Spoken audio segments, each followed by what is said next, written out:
Welcome to Ping 24 Updates, your daily dose of top global news. Subscribe and hit the bell to stay updated. On October 4, 2025, the South China Sea was tense and still. The first light of dawn crept across the water, illuminating a region on edge. For years, these waters had been a flashpoint, a place where rivalries simmered just beneath the surface, threatening to boil over at any moment. Chinese Coast Guard ships formed a blockade around the Second Thomas Shoal, where a battered Philippine naval ship clung to sovereignty. The Philippine vessel, rusted and weather-beaten, was more than just a ship. It was a symbol of resistance, a lonely outpost standing firm against overwhelming odds. The Chinese blockade was tight, a show of force meant to intimidate and isolate. But this morning, a new silhouette cut through the mist. A sleek Iranian destroyer, the Iris Dina, its flag bold against the horizon. The ship's arrival was unexpected, its presence a ripple in the carefully controlled waters. The Dana moved with purpose, its hull slicing through the waves, drawing the attention of every eye in the region. The Chinese commanders were stunned. Iran, a distant power, had entered a standoff they considered their own. For years, China had dominated these waters, confident in its ability to dictate the terms. Now, an outsider had arrived, uninvited and unafraid, challenging the status quo. The Dina didn't threaten or maneuver aggressively. It simply took up position just outside the blockade, a silent but unmistakable statement. Its guns remained silent, but its message was loud. The balance of power was shifting, and new players were ready to stake their claim. The message was clear: the Philippines was not alone, and the old rules of regional power were being rewritten.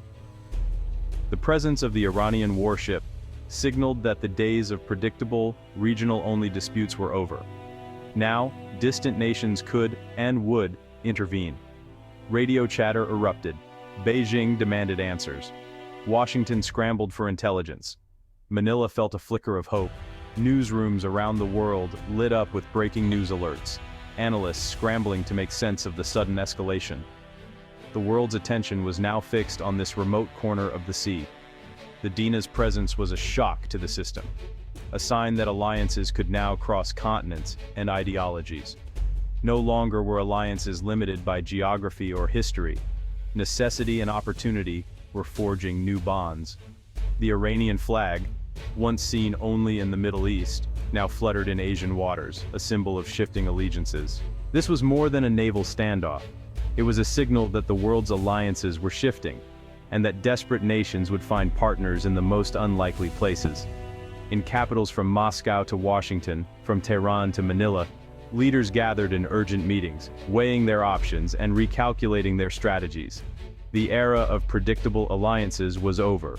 Old maps and treaties, once reliable guides, were now obsolete. The world was entering a new phase, where yesterday's enemies could become today's partners, and the lines between friend and foe blurred with every passing hour.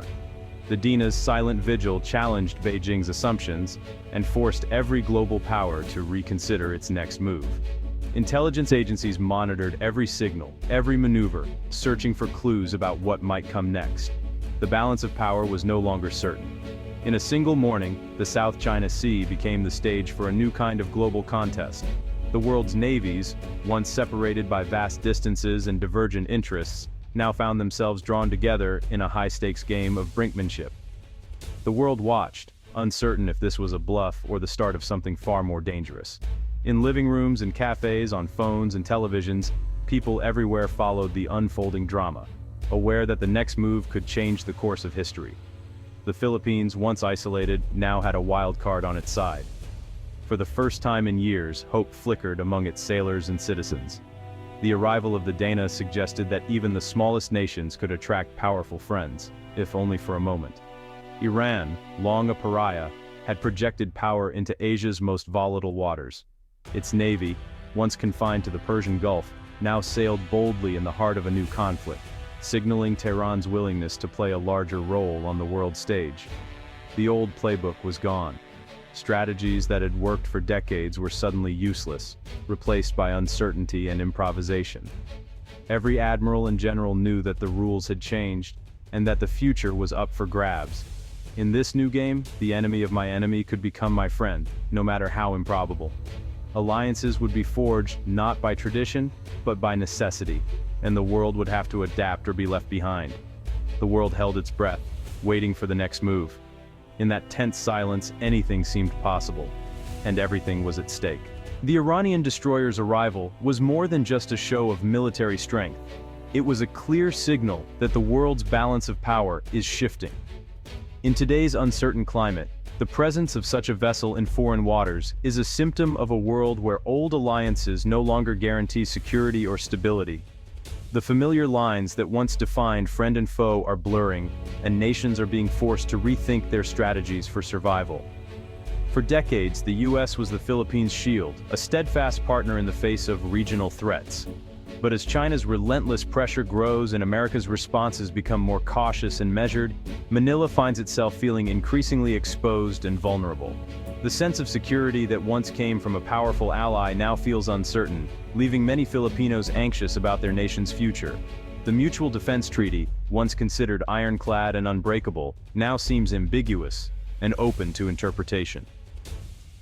What was once a clear promise of protection has become a source of debate and doubt, as both sides question what obligations truly remain. The Philippines now faces a difficult choice. Should it continue to wait for traditional allies to act, or should it seek out new partners who are willing to step up and offer real support? The uncertainty is palpable among leaders and military officials, who must weigh the risks of loyalty against the need for immediate action. In today's multipolar world, middle powers are no longer content to sit on the sidelines.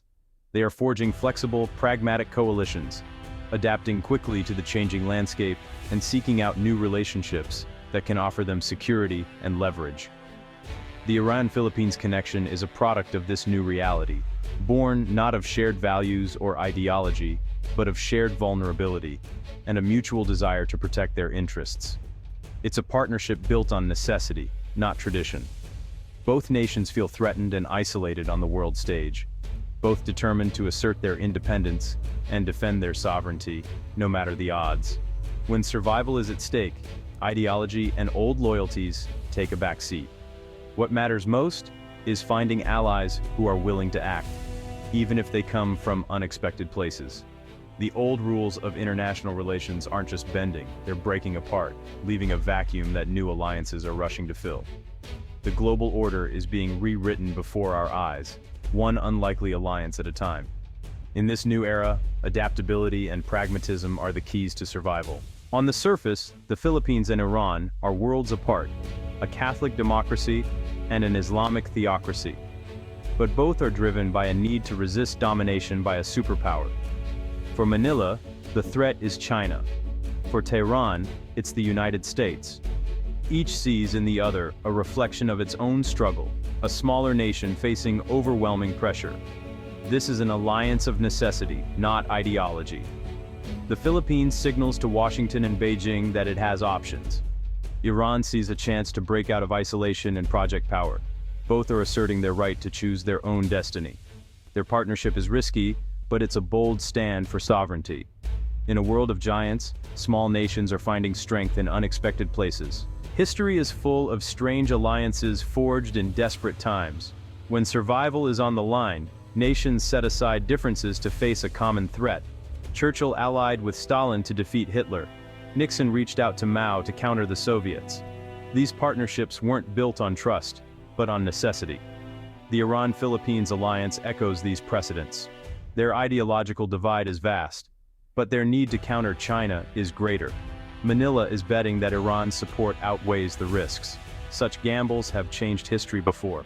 In geopolitics, necessity makes for the most unlikely allies. China's cabbage strategy in the South China Sea, layering fishing boats, Coast Guard, and Navy, aims to intimidate without triggering war. Each blockade tests the resolve of the US and its allies, exploiting legal gray zones to avoid direct conflict. Washington hesitates, wary of escalation, but every pause emboldens Beijing.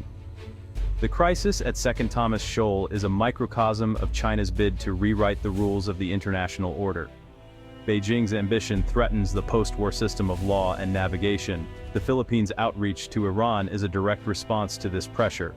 China never expected its actions to invite such unconventional players. By creating a security vacuum, Beijing has internationalized the conflict. The South China Sea is now a global flashpoint, with unpredictable consequences. At Second Thomas Shoal, the BRP Sierra Madre stands as a battered symbol of Philippine resolve. For years, this rusting hulk has served as both a military outpost and a defiant message to the world. The Philippines will not yield its claim, no matter the odds stacked against it. Now China's blockade tightens day by day, aiming to starve out the outpost and force a retreat without firing a shot.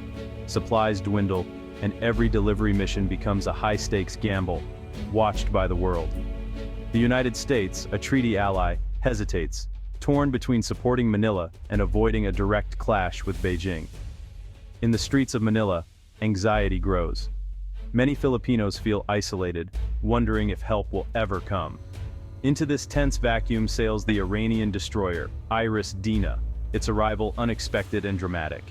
The world's attention shifts as a new player enters the fray. The sudden presence of the Dina stuns Chinese commanders, forcing them to reconsider their next moves. The balance of power at sea is suddenly less certain. Iran is not a US ally. Its motives are unclear, and its presence complicates Beijing's calculations. Analysts scramble to understand Tehran's intentions as the situation grows more unpredictable. Any attack on the Dina could ignite a chain reaction, dragging the Middle East into the conflict and threatening to disrupt vital global energy routes. Oil prices surge as markets react to the mounting risk. The standoff quickly becomes a test of the world's security architecture. Diplomats rush to diffuse tensions, but alliances are strained, and old rivalries resurface. What began as a dispute over a rusting ship now threatens to spiral into a wider war, with navies from across the globe converging on these contested waters. The next decisions, by commanders and presidents, could shape not just the region, but the world, for decades to come. Every conversation, every order, carries enormous weight. The world watches, breath held, as a tiny reef becomes the stage for a colossal showdown. Newsrooms buzz, and millions follow every update, aware that history is being written in real time. The stakes have never been higher. Every move now matters, and the world waits to see who will blink first in this dangerous game of brinkmanship. The Iran-Philippines alliance is pure pragmatism. Each side gains. For Manila, it's leverage, a message to Washington and Beijing that it has options. The partnership could bring discounted Iranian energy, insulating the Philippines from global shocks. Economic ties may follow, deepening the relationship. For Iran, projecting naval power in Asia breaks its isolation and elevates its global status. It's a propaganda victory and a strategic foothold in a vital region. Iran gains access to Southeast Asian trade routes and intelligence. Both nations turn their vulnerabilities into bargaining chips. This is not about friendship, it's about survival and influence. The alliance is a bold move on a new chessboard. In this game, every advantage counts. The risks are as great as the rewards. For the Philippines, partnering with Iran could alienate the US, risking military and economic ties.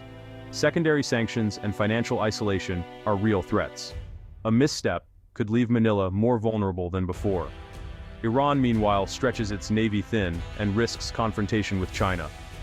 A clash far from home could be disastrous for Tehran. Other Southeast Asian nations may see Iran as a destabilizer, not a partner. Both countries are gambling with their futures.